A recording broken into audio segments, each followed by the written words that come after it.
Ferragosto is an Italian and Sammarinese public holiday celebrated on the 15th of August, coinciding with the major Catholic feast of the Assumption of Mary. By metonymy, it is also the summer vacation period around mid-August, which may be a long weekend or most of August. History. The Ferie Augusta were introduced by the Emperor Augustus in 18 BC. This was an addition to earlier ancient Roman festivals which fell in the same month, such as the Vernalia Rustica or the Consualia, which celebrated the harvest and the end of a long period of intense agricultural labor. The Ferie Augusta, in addition to its propaganda function, linked the various August festivals to provide a longer period of rest, called Augustali, which was felt necessary after the hard labor of the previous weeks. During these celebrations, horse races were organized across the empire, and beasts of burden were released from their work duties and decorated with flowers.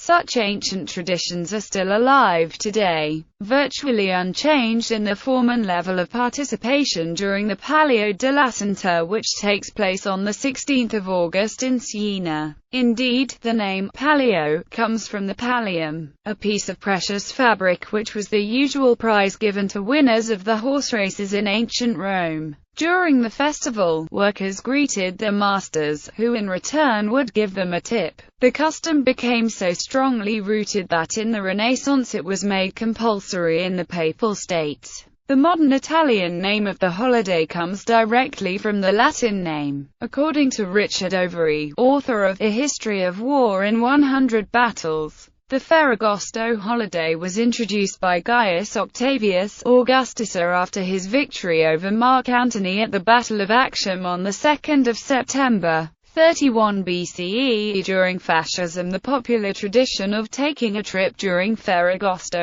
arose under the fascist regime. In the second half of the 1920s, during the mid-August period, the regime organized hundreds of popular trips through the fascist leisure and recreational organizations of various corporations, and via the setting up of the People's Trains of Ferragosto, which were available at discounted prices. The initiative gave the opportunity to less well-off social classes to visit Italian cities or to reach seaside and mountain resorts. The offer was limited to 13, 14 and the 15th of August, and comprised two options. The one-day trip, within a radius of 50 to 100 kilometers, and the three-day trip, within a radius of about 100 to 200 kilometers. In religion, the Catholic feast of the Assumption of the Blessed Virgin Mary also falls on August 15th. And is a major feast and holy day of obligation. The ancient Roman goddess Diana was honored on August 13th.